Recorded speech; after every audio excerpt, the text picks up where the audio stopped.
This is Sridhar Kadari, senior journalist, managing editor V media news. ఇప్పుడు మనం హైదరాబాద్ మహానగరంలోని నాచారంలో ఉన్నాము.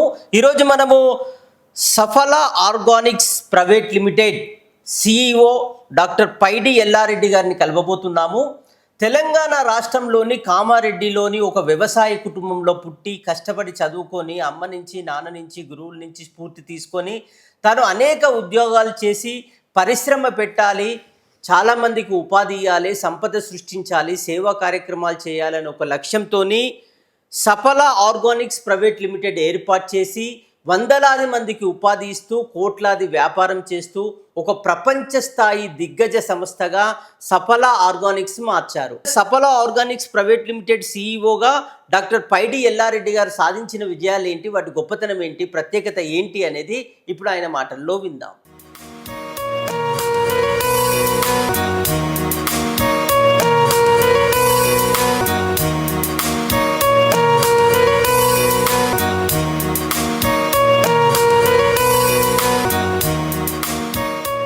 నా పేరు ఎల్లారెడ్డి, సఫల ఆర్గానిక్ ప్రైవేట్ లిమిటెడ్. నేను ఈ కంపెనీ అధినేత సిఇఓగా ఉన్నాను. ఇది 2005లో ఏర్పాటు చేయడం జరిగింది. 21 సంవత్సరంలోకి ఎంటర్ అవుతున్నాం. ఇప్పుడు 280 మంది ఉన్నారు. కొన్ని వందల కోట్ల టర్న్ ఓవర్ ఉంది. నేను కామారెడ్డి జిల్లా తాడ్వాయి మండల్ దేవాయపల్లి గ్రామంలో పుట్టాను. మా అమ్మ రాధమ్మ, మా నాన్న ఆయన పేరు పైడి విఠల్ రెడ్డి గారు. మా నాయన ఫ్యామిలీ అంతా తరతరాల నుంచి మాది వ్యవసాయ కుటుంబము.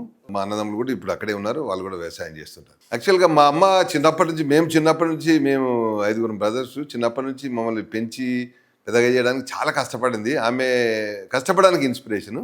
ఇక మా నాన్న కొంచెం వ్యవసాయం వాటిలలో పూర్తిగా ఇన్వాల్వ్ కాలేకపోయినా చాలా సేవ చేసేవాడు, ఉదార స్వభావం ఉండేవాడు. తాడవాయి మండలంలో శబరిమాత ఆశ్రమం అని ఒక ప్రసిద్ధిగాంచిన ఆశ్రమం ఉంది, అమ్మవారు ఉండేవారు. ఆ ఆశ్రమంలో సేవ చేస్తుండేవాడు మా నాన్న. సో ఆయన నుంచి సేవాభావం, అమ్మ నుంచి కష్టపడే భావము అలవర్చుకున్నాం. నేను 3వ తరగతి వరకు మా ఊర్లో అప్పుడు స్కూళ్ళు లేవు, కచేరీలో మొదలైంది జీవితము. నేను కచేరీలో చదువుకున్నాము 3వ తరగతి వరకు. తర్వాత 10th క్లాస్ వరకు పక్కన తాడవాయి మండల హెడ్ క్వార్టర్లో 4 కిలోమీటర్లు ఉంటుంది. రోజు 4 కిలోమీటర్లు వెళ్ళి అక్కడ 10వ తరగతి చదువుకున్నాము. తర్వాత ఇంటర్మీడియట్ డిగ్రీ కామారెడ్డి డిగ్రీ కాలేజీలో చదువుకోవడం జరిగింది. తర్వాత ఎంఎస్సి ఉస్మానియా యూనివర్సిటీలో చదువుకున్నాము. పిహెచ్డి నేషనల్ కెమికల్ ల్యాబొరేటరీ పూణేలో చేశాను. ఉద్యోగం అంటే జనరల్గా ఆ రోజుల్లో సివిల్ సర్వీస్కు ప్రిపేర్ కావాలని చాలా కష్టపడ్డాము. నాతో చాలామంది మిత్రులు కూడా సివిల్ సర్వీస్లో సెలెక్ట్ అయినారు, నేను కూడా అందులో భాగమే. కాకపోతే ఆ రోజులలో ఉద్యోగం అంటే ఏదో 10th క్లాస్ పాస్ కాగానే ఫస్ట్ మార్కులు వచ్చిన వాళ్ళందరూ కండక్టర్ ఉద్యోగము, అక్కడ గవర్నమెంట్ ఆఫ్ ఇండియా ఉద్యోగంలోకి వెళ్ళారు. అలా తెలివైన వాళ్ళందరూ అట్లా వెళ్ళిపోయారు. ఇక మేము ఇంటర్మీడియట్ డిగ్రీ చదివిన తర్వాత అప్పుడు హైదరాబాదు ఇక్కడ యూనివర్సిటీ హాస్టల్స్ అవి పరిచయం అయిన తర్వాత ఇక్కడ వీళ్ళని చూసిన తర్వాత ఉద్యోగము బయట ప్రపంచంలో చాలా అవకాశాలు ఉన్నాయని, విలేజ్లో వాళ్ళకి ఏంటంటే జనరల్గా విలేజ్లో వచ్చిన వాళ్ళకి అది ఒకటే, బయట ప్రపంచంలో ఏముంది అవకాశాలు ఎట్లా తెలియకపోవడం అనేది ఒక డ్రాబ్యాక్. నా విషయానికి లక్కీ ఏంటంటే ఆ సమయంలో దేవుడు అవకాశం ఇచ్చిండు, యూనివర్సిటీ వరకు వచ్చి చూడడం, చాలామంది మిత్రులు కావడం వల్ల బయట ప్రపంచం మీద ఉన్న అవకాశాలు చాలా ఉన్నాయనేది సంగతి తెలిసిన తర్వాత కష్టపడడం మొదలుపెట్టినాం. ఎంఎస్సీలో ఉండగానే అంటే సివిల్ సర్వీస్ చాలా ప్రిపేర్ అవుతున్నాం. ప్రిలిమినరీ ఒకటే షాట్లో కొట్టేసాము, మెయిన్ వరకు వెళ్ళిపోయినాము. అట్లాగే ప్రయత్నాలు చేసినాము. దాంట్లో చాలా ఉద్యోగాలు, చిన్న చిన్న ఉద్యోగాలు, ఎస్ఐ ఉద్యోగం అలాంటి రావడము. ఆ తర్వాత సెంట్రల్ గవర్నమెంట్లో ఎంఎస్సీ అయిపోక ముందే సెంట్రల్ గవర్నమెంట్లో staff selection commission, central excise department ద్వారా ఈ ఇన్స్పెక్టర్ ఆఫ్ సాల్ట్ అని కోస్టల్ ఏరియాలో ఒంగోలు, ప్రకాశం ఆ ఏరియాలో అంతా సాల్ట్ మీద క్వాలిటీ కంట్రోల్ ప్రొడక్షన్కు వచ్చింది. ఊర్లకెళ్ళి వచ్చినాం. సెంట్రల్ గవర్నమెంట్లో ఆ రోజుల్లో సెంట్రల్ గవర్నమెంట్ ఉద్యోగం అంటే చాలా గొప్ప అవకాశం ఎంచుకొని ఒక విధంగా ఒక విలేజ్ బ్యాక్గ్రౌండ్ వచ్చిన కాబట్టి సెంట్రల్ గవర్నమెంట్ ఉద్యోగం రావడం గొప్ప విషయమే. అదే ఇన్స్పెక్టర్ ఆఫ్ సాల్ట్ అని ఆ ఏరియాలో కోస్టల్ ఏరియా మీద సాల్ట్ ప్రొడక్షన్ మీద అధికారిగా జాయిన్ అయినాం.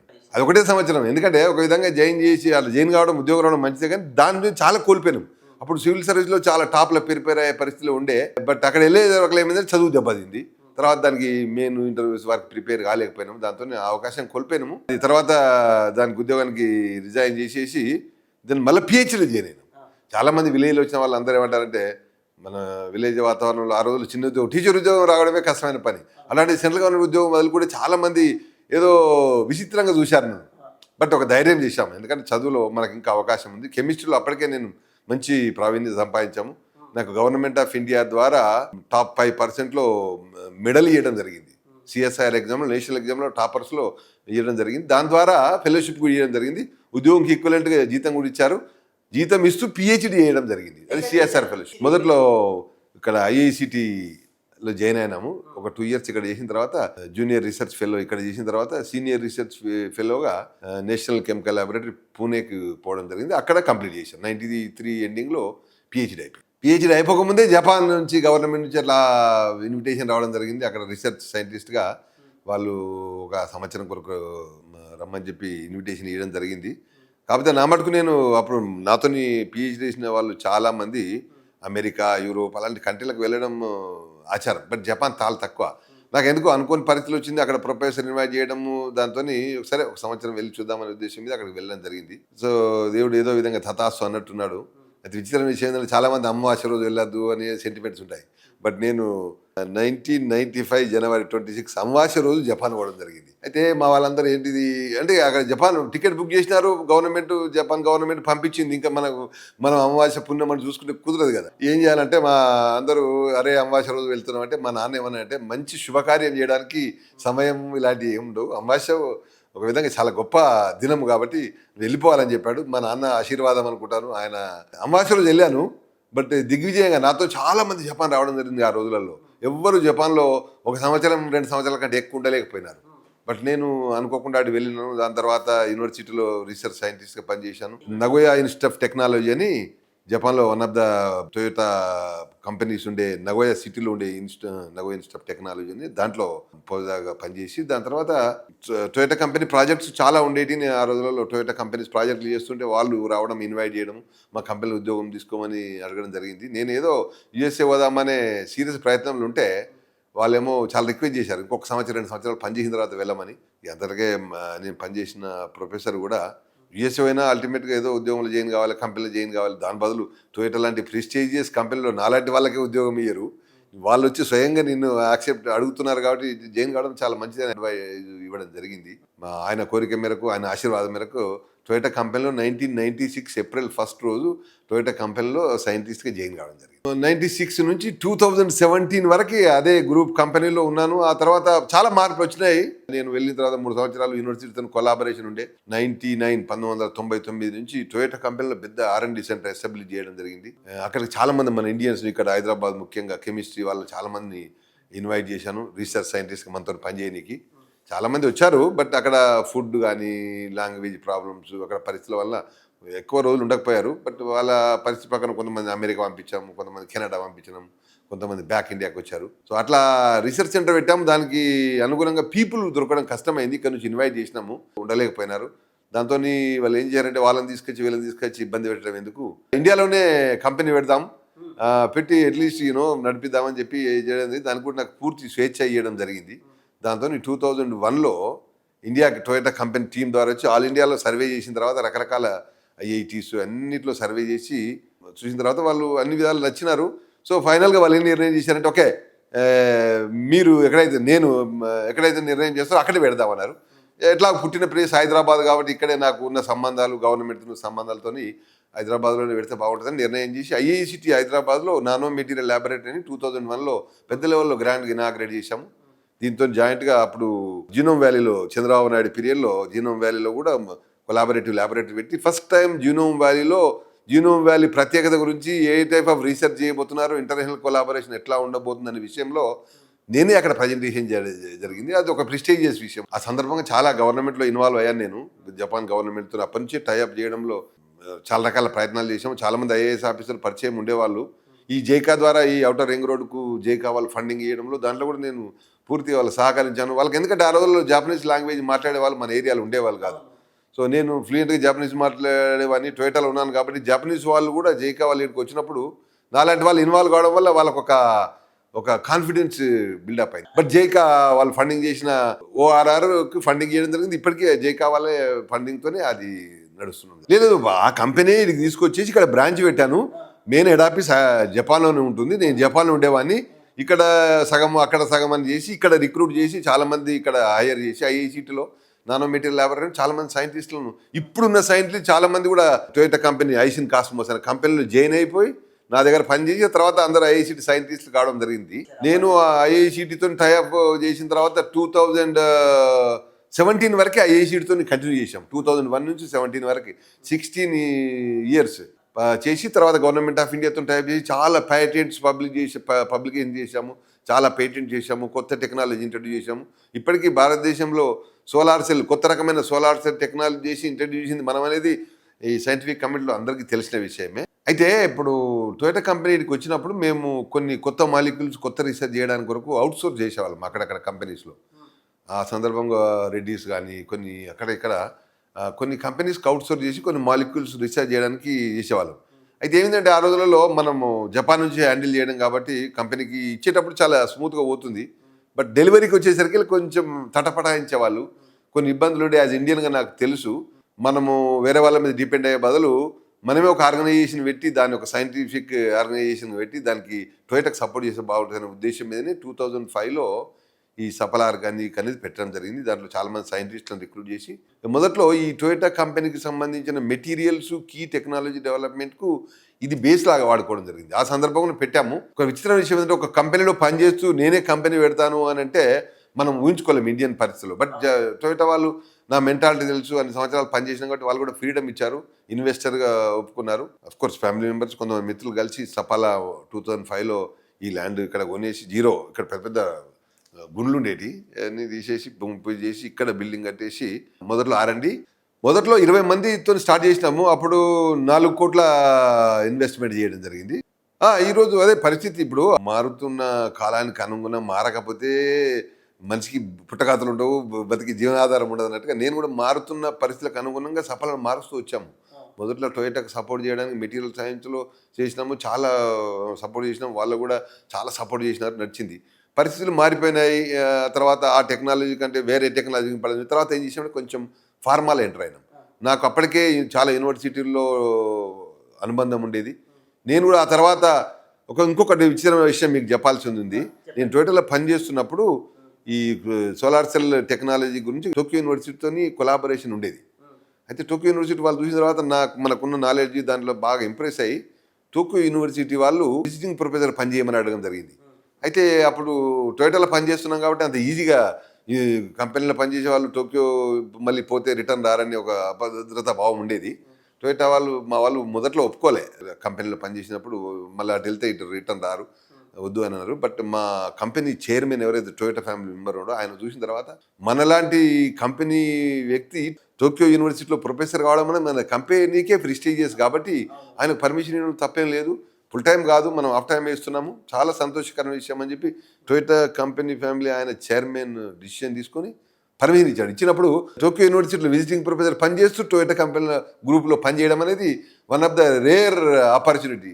అంటే యాక్చువల్లీ 5 yearsకి ఇచ్చారు టోక్యో యూనివర్సిటీలో విజిటింగ్ ప్రొఫెసర్ అంటే మనలాగా ఎక్కడో గవర్నమెంట్ పోయి వాళ్ళు ఏదో ఇంటర్వ్యూలు పెట్టి అట్లా ఉండదు. వాళ్ళు మన బయోడేటా చూసేసి ప్రొఫెసర్స్ జనరల్గా టోక్యోలో, మన జపాన్లో యూనివర్సిటీ సిస్టమ్ ఏంటంటే అందరూ ప్రొఫెసర్స్ ఇంక్లూడింగ్ ప్రెసిడెంట్ కూర్చొని వాళ్ళకి కావాల్సిన రిక్వైర్మెంట్, వాళ్ళ బయోడేటాలు చూసి, వాళ్ళకున్న బ్యాక్గ్రౌండ్ అంతా చూసి నిర్ణయం చేసి మేజర్ ప్రొఫెసర్స్ యాక్సెప్ట్ చేసిన తర్వాత ఉద్యోగం ఇవ్వడం జరుగుతుంది. సో అలాంటి టోక్యో యూనివర్సిటీ ప్రొఫెసర్స్ కమిటీ మీటింగ్లో అపాయింట్మెంట్ లెటరే చూస్తే ఇప్పుడు గోడ కట్టింది ఉంది, అపాయింట్మెంట్ లెటర్ అట్లా ఉంటుంది అనమాట. దానికి ఫైనల్ కింద సిగ్నేచర్ చేస్తారు president, based on the recommendation of professors committee in the university of Tokyo you have been appointed for the professor అని చెప్పి.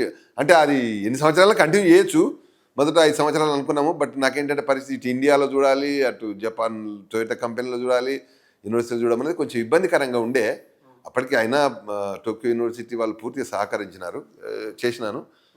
కొన్ని నెలలు చేసిన తర్వాత అప్పుడప్పుడు వెళ్తుండేవాడిని. ఆ తర్వాత ఇంకా 5 సంవత్సరాలు గడిచిన తర్వాత అది ఇంకా తర్వాత కరోనా రావడం జరిగింది. ఆ తర్వాత టోక్యో యూనివర్సిటీతో ఇంకా డైరెక్ట్గా సంబంధం పెట్టుకోలేదు. బట్ ప్రొఫెసర్తో వాడితే నాకు ఇప్పటికీ ఇంకా మంచి సంబంధాలు. ఇది కొంచెం కామన్ పీపుల్కు కొంచెం అర్థం చేసుకోవడం కష్టమైన విషయం. మన ఇండియాలో ఫార్మా, బల్క్ అనే పదాలు విరివిరిగా అందరూ యూజ్ చేసేది. బల్క్ అంటే ఏంటంటే, ఒకప్పుడు ప్రపంచ దేశాలలో మెడిసిన్స్ అవసరమైనప్పుడు మన దేశంలో అప్పటికే కెమిస్ట్రీ బ్యాక్గ్రౌండ్, ఇక్కడ ఇన్స్టిట్యూషన్స్ ఉండటము, దాని గవర్నమెంట్ సపోర్ట్ చేయడంతో బల్క్ ప్రొడక్షన్ చేసేవాళ్ళు. బల్క్ అంటే డ్రగ్స్ సంబంధించిన ఇంపార్టెంట్ మెడిసిన్ ఇక్కడ తయారు చేసి బల్క్ ఎక్స్పోర్ట్ చేసేవాళ్ళు. అట్లా మనము భారతదేశంలో ముఖ్యంగా తెలంగాణ ఈ ప్రదేశంలో ఈ వాతావరణము ఈ బల్క్ మ్యానుఫ్యాక్చరింగ్ సూటబుల్ ఉంది కాబట్టి ఇక్కడ బల్క్ అయింది. ఆ తర్వాత ప్రపంచ దేశాల్లో ఇప్పుడు బల్క్ అంటే ఏంటంటే ఏదైనా ఒక డిసీజ్కి సంబంధించిన మెడిసిన్ తయారు చేయాలంటే దానికంటే ముందు 10-12 సంవత్సరాలు కష్టపడి కొన్ని బిలియన్స్ ఖర్చు పెట్టి చాలా వేలాది మాలిక్యూల్స్ అన్ని తయారు చేసి బాడీలో టెస్ట్ చేసి సక్సెస్ అయింది, ఫైనల్ డ్రగ్ అవుతుంది. అయితే మన ఇండియాలో అలాంటి రీసెర్చ్ అప్పుడు లేదు, ఇప్పటికీ పూర్తిగా లేదు. బయట కంట్రీలో పెద్ద కంపెనీలు లైక్ ఫైజర్ ఇలాంటి పెద్ద పెద్ద కంపెనీస్ వాళ్ళు రీసెర్చ్ చేసిన ప్రొడక్ట్ను అవుట్సోర్స్ చేసేవాళ్ళు. అవి మన ఇండియాలో కంపెనీస్ ప్రొడక్షన్ చేసి సప్లై చేసేటి. అయితే కాలానుగుణంగా మారుతూ వచ్చింది. నేను విదేశాలలో ఉన్నాను కాబట్టి జపాన్లో, అమెరికాలో చూశాను. అయితే అడ్వాన్స్ ఏదో బల్క్ తయారు చేయడం వల్ల ఏమంటే మనకున్న చీప్ లేబర్ మ్యాన్ పవర్, ఇక్కడ ఉన్న ల్యాండ్ రిసోర్స్, అలాంటి ఎక్స్పోర్ట్స్కి ఉండే ఇన్సెంటివ్స్ అన్ని ఉపయోగించుకొని బల్క్ చేశాను తప్ప మనలా నాకు తెలిసి పెద్ద టెక్నాలజీలో పెద్ద గొప్పగా ఏం లేదు. ఎందుకంటే ఫర్ ఎగ్జాంపుల్ ఫ్రాన్స్ ఉంది. ఫ్రాన్స్లో రాఫెల్ లాంటి యుద్ధ విమానాలు తయారు చేస్తారు. అమెరికా లాంటి ప్రపంచానికి ఏఐ డెవలప్ చేస్తున్నారు. జపాన్ లాంటి పెద్ద పెద్ద ప్రపంచంలో కార్లు తయారు చేస్తారు. వాళ్ళకు పెద్ద కెమికల్ మాలిక్యూల్ తయారు చేయడం కష్టమని నేను అనుకోవట్లేదు. పరిస్థితి ఏంటంటే ఇక్కడ మనకు చీప్ లేబర్ మ్యాన్ పవర్ ఉండడము, ల్యాండ్ రిసోర్స్ ఉండడం, గవర్నమెంట్ ఇచ్చిండడం, కెమిస్ట్రీలు ఉన్న వాళ్ళు కాబట్టి బల్క్ తయారు చేసి పంపాము తప్ప మనం దాంట్లో ఏదో గొప్ప టెక్నాలజీ డెవలప్ చేసిన మన ఫీలింగ్ కంటే ఎక్కువ ఎక్స్పోర్ట్ చేయగలుగుతున్నాం. అఫ్ కోర్స్ ఇట్స్ ఎక్స్పోర్ట్ చేయగలుగుతున్నాము, కంట్రీకి రెవెన్యూ వస్తుంది, అభివృద్ధిలో ఫార్మా కూడా వన్ ఆఫ్ ద కాంట్రిబ్యూషన్ చేస్తే సంతోషమే. కానీ టెక్నాలజీలో పెద్ద గొప్పగా ఏం లేదు. అయితే ఈ మధ్యనే కొన్ని కంపెనీస్ టెక్నాలజీ డెవలప్మెంట్ చేయాలని ప్రయత్నం జరుగుతోంది. సో దాంట్లో ఈ ముఖ్యంగా కరోనా తర్వాత మీరు వినిటారు, కరోనా వచ్చినప్పుడు ప్రపంచమంతా ప్యానిక్ అయిన సందర్భంలో చాలా కంపెనీస్ దీని కరోనాను ఎట్లా అధిగమించడానికి వ్యాక్సిన్ కొరకు ప్రయత్నం చేయడం జరిగింది. దానికి ప్రపంచ దేశాల్లో అన్ని గవర్నమెంట్ చాలా ఖర్చు పెట్టాయి, చాలా సీరియస్గా ప్రయత్నం చేసి అందులో భారతదేశ గవర్నమెంట్ కూడా నరేంద్ర మోడీ గారి ఆధ్వర్యంలో మన దగ్గర కూడా సీరియస్గా ప్రయత్నం జరిగింది. అందులో ఒక రకమైన వ్యాక్సిన్, అంటే వ్యాక్సిన్లో రకరకాలు ఉంటాయి. ఇందులో భారత్ బయోటెక్ వాళ్ళు ఇచ్చారు. వాళ్ళు కాకుండా ప్రపంచంలో ఈ మోడర్నా అండ్ ఫైజర్ అనే వ్యాక్సిన్ వేరే ఉంది. అది మన భారతదేశంలో వాడలేదు, వేరే కంట్రీలలో ప్రపంచ దేశాలన్నింటిలో ఆ వ్యాక్సిన్ వాడారు. భారత్ బయోటెక్ వ్యాక్సిన్, కోవాక్సిన్, అవి కోవిషీల్డ్ అనేది ఇక్కడ వాడారు. అది వేరే వ్యాక్సిన్ అది వాడారు. అన్ని జపాన్, అడ్వాన్స్ యూరోపియన్ కంట్రీలో, అమెరికాలో కూడా. ఆ వ్యాక్సిన్కి సంబంధించిన కీ టెక్నాలజీ ఏంటి అంటే, ఓ మనిషికి దాంట్లో ఉండే ఏదైతే వైరస్ ఉందో ఆ వైరస్లో ఉండే మధ్యలో ఉండే ఆర్ఎన్ఏ అంటారు, ఆర్ఎన్ఏను తయారు చేసి ఆర్టిఫిషియల్గా తయారు చేసి ఇంజెక్ట్ చేయగలిగితే బహుశా భారత్ బయటకు ఇచ్చిన కోవిషీల్డ్ కంటే కూడా చాలా ఎఫెక్టివ్గా ఉంటుందనే ఉద్దేశం మీద ఫైజర్ వాళ్ళు డెవలప్ చేశారు. దానికి చాలా ప్రపంచం దేశాలు అన్ని కంపెనీస్ పనిచేసి దాంట్లో ముఖ్యంగా నేను మాకు జపాన్లో అలాగే అమెరికాలో టైప్తోని వాళ్ళకి ఒక one of the key components, కొన్ని కాంపోనెంట్స్ అన్ని కలిపి వైరస్ వ్యాక్సిన్ తయారు చేయడం జరుగుతుంది, ఎంఆర్ఎన్ఏ వ్యాక్సిన్ అని. దానికి సంబంధించిన కొన్ని కీ కాంపోనెంట్స్ మేము ఇక్కడ డెవలప్ చేసి సఫలా ఆర్గానిక్ ఎక్స్పోర్ట్ చేయడం జరిగింది. ఆ విషయం చాలా మందికి తెలియదు. ఎందుకంటే ఇది సఫలా ఈఓయు అంటే 100% ఎక్స్పోర్ట్ ఓరియంట్ కంపెనీ. ఇంకా లోకల్ వాళ్ళతో ఏం బిజినెస్ ఉండదు. లోకల్ వాళ్ళకి ఎంప్లాయ్మెంట్, రెవెన్యూ మనదే. కానీ బట్ టెక్నాలజీ వరకు మనం ఆ లెవెల్లో లేం కాబట్టి ఈ మోడర్నా, ఫైజర్ ఇలాంటి అడ్వాన్స్ కంట్రీస్కి మనం ఫ్యూచర్ మెడిసిన్ అంటారు, పర్సనలైజ్డ్ మెడిసిన్ అంటారు. ఇప్పుడు ప్రతి మనిషికి తలరాత అన్నట్టుగానే, ఫింగర్ ప్రింట్స్ ఉన్నట్టుగానే జన్యువులు ఉంటాయి. ప్రతి జన్యువు ఒక వ్యాధికి కారణం అవుతుంది. ఇప్పుడిప్పుడే ఈ మధ్య లాస్ట్ 20 years బ్యాకే అర్థం చేసుకోవడం జరిగింది. ప్రతి వ్యక్తికి ఒక 20,000 జన్యువులు ఉంటాయి. ప్రతి జన్యువు ఒక మనం మనుషులలో ఉండే ఒక వ్యాధికి మూల కారణం అన్నమాట. అయితే పుట్టుకతోనే దేవుడు ఆ రతరాశి పంపిస్తాడు, మనకు లోపాలు ఉంటాయి. కాకపోతే ఒక్కొక్క ఏజ్లో ఒక్కొక్క సందర్భాల్లో ఆ జన్యు అనేది బయటకు రావడం జరుగుతుంది, దాని ద్వారా డిసీజ్ రావడం జరుగుతుంది. ఈ మధ్య టెక్నాలజీ వచ్చిన తర్వాత 2000 సంవత్సరంలో హ్యూమన్ జీనోమ్ మ్యాపింగ్ అని అమెరికా వాళ్ళు ప్రపంచంలో ఉండే హ్యూమన్ జీనోమ్ మ్యాపింగ్ చేయడం జరిగింది. 20,000 జన్యువుల సీక్వెన్స్ అంటారు, రాత. దానికి ఏ డిసీజ్కి సంబంధం అనేది ఇంకా చేస్తూనే ఉంటారు. 20,000 జన్యువుల కంపోజిషన్ చేసిన తర్వాత అప్పటి నుంచి సీరియస్గా ఈ వ్యక్తిగత మెడిసిన్ అనేది, ఇప్పుడు ఒక మనిషికి వచ్చిన రోగం రెండో మనిషికి సంబంధం లేదు. ఈ మనిషికి పనిచేసిన ఈ మందు రెండో వాళ్ళకి పనిచేయలేకపోవచ్చు. ఇప్పుడు నేటి షుగర్ డిసీజ్ అనుకోండి, అందరూ అదే షుగర్. బట్ ఇక ముందు అట్లా కాదు. ఒక వ్యక్తికి జన్యు ఆధారితంగా ఏర్పాటు చేసిన మెడిసిన్ ఇవ్వగలిగితే బహుశా లైఫ్ టైంలో ఒకటేసారి మెడిసిన్ తీసుకుంటే సరిపోతుంది అనమాట. ఇప్పుడిప్పుడే ఆ కొత్త టెక్నాలజీ రాబోతుంది. ఆ కొత్త టెక్నాలజీ సఫలా ముఖ్యంగా చేస్తుంది. ఇండియాలో ఇప్పటికీ ఇంకా లేదు. మొన్ననే ఈ మధ్యనే మేము సన్ ఫార్మాకి వాటితో టైఅప్, సిప్లా ఇలాంటి పెద్ద పెద్ద అడ్వాన్స్ కంపెనీస్ అన్ని చేయగలుగుతూ టెక్నాలజీ డెవలప్ చేయాలి ప్రయత్నం చేస్తుంది. అలాంటి దాంట్లో చేయగలుగుతున్నాం. బట్ ముఖ్యంగా ఇప్పుడు ఇంకా అడ్వాన్స్ కంట్రీస్లో పెద్ద పెద్ద కంపెనీస్ అన్ని ఆ ఏరియాలో పోగొచ్చున్నాయి. ఇప్పుడు గత 10 సంవత్సరాల్లో నాకు తెలిసి 3,000 రకాలైన ఈ పర్సనలైజ్డ్ మెడిసిన్ మీద రీసెర్చ్ చేయడం జరుగుతుంది. అందులో మేము భాగం అనమాట. అయితే మా ఇండస్ట్రియల్ కావాలనేది ఒకటే, నేను చెప్పాను కదా, మా అమ్మ వాళ్ళ నుంచి నేర్చుకుంది ఒక డిసిప్లిన్. చేయడంలో లోపం లేకపోతే జరగాల్సింది జరుగుతుందనేది నమ్ముకునే వ్యక్తిని. కాబట్టి ఈ రోజు పర్ఫెక్ట్ చేయగలిగితే రేపటికి నిర్ణయం అదే జరిగిపోతుంది. కాబట్టి ఇండస్ట్రీ పెట్టాలి కాదు, ఏది చేయాలనుకున్నాను. ఒకసారి నేను జనరల్గా మనకు అవసరం లేదనుకున్న దానిలో జోలికి పోము, మనం చేయాలనుకున్న దాని మీద కాంప్రమైజ్ అయ్యేది ఉండదు, పట్టు అనమాట. సో అట్లా ఏదైనా నిర్ణయం చేసిన తర్వాత వెనక చూసే ప్రసక్తే లేదు. ఇండస్ట్రీ పెట్టాలని అనుకోకపోయినారు. ఇప్పుడు ఊర్లో ఉన్నప్పుడు రేపు ఏం చేయబోతు తెలియని పరిస్థితి. ఒకసారి ఆడ నుంచి కామారెడ్డి వచ్చినాము, ఆడ చూసిన తర్వాత మిత్రులు ఏర్పడ్డారు, ఆడ నుంచి హైదరాబాద్ వచ్చినాము. కాకపోతే ఎక్కడ కాంప్రమైజ్ కావాలి.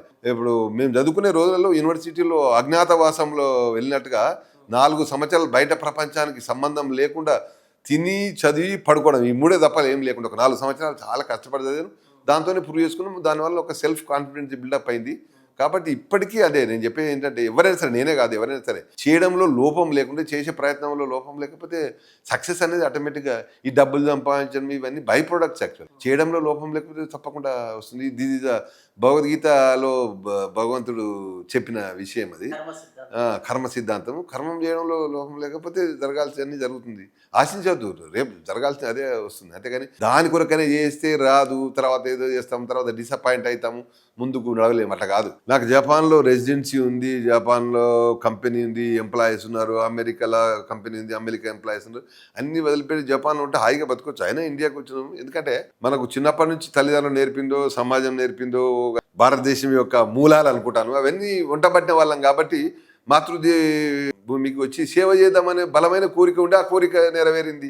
ఇండస్ట్రీ కంటే ఎక్కువ అక్కడ మా వాళ్ళకి సేవ చేయగలిగినది. ఇప్పుడు ఇక్కడ పుట్టాను, సో చాలామంది అనుకున్న దేశమంతా బాగు చేసే శక్తి లేకపోయినా నేను పుట్టిన ప్రదేశంలో నేను వారికి సేవ చేసే స్తోమత, జన్మభూమి రుణం తెచ్చుకునే అవకాశం భగవంతుడు ఇచ్చాడు. కాబట్టి చేయగలుగుతున్నాం. దట్ ఈస్ సంతోషం. ఇండస్ట్రీ అని కాదు, ఇండస్ట్రీ ముఖ్యంగా ఇక్కడ కూడా ఇండస్ట్రీలో చాలా మటుకి మా ఏరియా ప్రాంతం వాళ్ళు ఉన్నారు. ఎందుకంటే జనరల్గా ఇట్లా మా ఏరియా వాళ్ళు కావాలని తీసుకోవడం కాదు, జనరల్గా ఏమవుతుంది, ఇక్కడ కంపెనీ పెట్టినాం, మాకు తెలిసిన మిత్రులు ఎవరు ఉంటారు, టీచర్లు ఉంటారు, కొంతమంది పరిచయంలో ఉంటారు, వాళ్ళతో మా ఉద్యోగం కావాలంటారు, లేదా మన వాళ్ళు అప్లై చేస్తారు, వాళ్ళకి ఇస్తాము, ఇంటర్వ్యూలు చేసి వాళ్ళకి ట్రైనింగ్ ఇచ్చాము. అట్లా అని ఏం లేదు. ఎల్లారెడ్డి కామారెడ్డి అంటేనే బాగా లైక్ చేస్తారు, కామారెడ్డి ప్రాంతాలు అనేది ఒక నానుడి ఉంది. కానీ అది నా ఉద్దేశంలో కరెక్ట్ కాదు అది. ఎందుకంటే ఇప్పుడు సడన్గా ఎక్కడో హర్యానా నుంచి సడన్గా వచ్చేసి సప్పలాలో ఉన్నారు, ఎల్లారెడ్డి ఉన్నారు, అయితే రారు కదా. ఎందుకంటే మనం తెలియదు. కామారెడ్డి పుట్టి పెరిగిన టీచర్స్ ఉన్నారు, మన ప్రాంతము వాళ్ళు ఎవరు పరిచయం ఉంటారో వాళ్ళు వస్తారు, వాళ్ళకి ఇస్తాము, ఇట్లా అనమాట. సో దీన్ని వేరే విధంగా తీసుకోవద్దు. కాకపోతే ప్రాంతంలో మనం పుట్టిన ఇక్కడ ప్రాబ్లమ్స్ బాగా అర్థం చేసుకున్న వాళ్ళము కాబట్టి ఈ ఏరియాలో చేయగలుగుతున్నాం, చాలా సంతోషకరమైన విషయం. మా భార్య రత్నమాల ఆమె పేరు. ఆమె బేసికల్గా ఇక్కడ హైదరాబాదు పక్కనే ఉంది. 2 పిల్లలు. పెద్ద ఆమె సంయుక్త రెడ్డి, ఆమె ఆప్థమాలజిస్ట్ డాక్టరు. మా అల్లుడు కూడా ఆర్థోపెడిక్ డాక్టరే. మా కొడుకు general medicine PG Sai Krishna Reddy. ఆయన పూనాలో డివై పాటిల్లో పీజీ అయిపోయింది. సూపర్ స్పెషాలిటీకి ఇప్పుడే ప్రిపేర్ కావడం జరుగుతుంది. సో 2 పిల్లలు, వాళ్ళు కూడా బాగుపడ్డారు. నేను ఒకప్పుడు డాక్టర్ కావాలని బలంగా కోరిక ఉండేది. నాకు మొట్టమొదటి ఈ జీవితం ఇక్కడ దాకా రావడం కారణం ఒక రకమైన పట్టుదల ఉండేది డాక్టర్ కావాలని.